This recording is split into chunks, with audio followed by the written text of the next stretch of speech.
இரட்சகரும் மீட்பருமாகிய இயேசு கிறிஸ்துவின் நாமத்தில் உங்களுக்கு என் அன்பின் வாழ்த்துக்கள். இன்றைய நாளுக்கான வேதவசனம் சங்கீதம் 86 2ஆம் வசனம். என் ஆத்துமாவை காத்தருளும், நான் பக்தியுள்ளவன். என் தேவனே, உம்மை நம்பியிருக்கிற உமது அடியேனை நீர் இரட்சியும். ஹென்றி வாட் பிச்சர் என்பவர் 19ஆம் நூற்றாண்டின் சிறந்த அருளுரையாளர். அவரின் பிரசங்கத்தை கேட்க அநேகர் வருவார்கள். ஒரு நாள் அவருக்கு உடல்நிலை குறைவு ஏற்பட்டது. தான் அருளுரையாற்ற இருக்கும் திருச்சபைக்கு தனக்கு பதிலாக மாற்று செய்தியாளரை அனுப்பி வைத்தார். அருளுரையின் நேரம் வந்தபோது சபையில் பெரும் பகுதியினர் தாங்கள் எதிர்பார்த்து வந்த ஹென்றி என்பவர் வராததால் ஏமாற்றத்துடன் ஆலயத்திலிருந்து வெளியே செல்ல முற்பட்டனர்.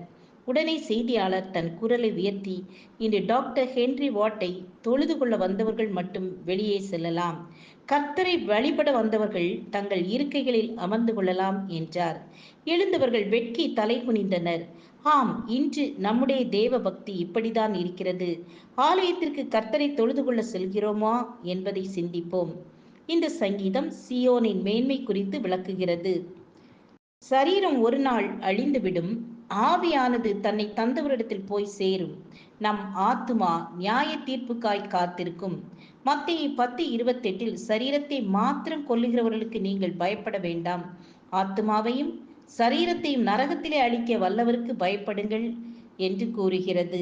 யாக்கோபு 5:20 தப்பிப்போன மார்க்கத்தினின்று பாவியை திருப்புகிறவன் ஒரு ஆத்துமாவை மரணத்தினின்று ரட்சித்து திரளான பாவங்களை மூடுவான் என்று அறிய கடவன் என்று கூறப்பட்டுள்ளது. அநேக வேளைகளில் நம்முடைய ஆத்துமா சோர்ந்து போகிறது.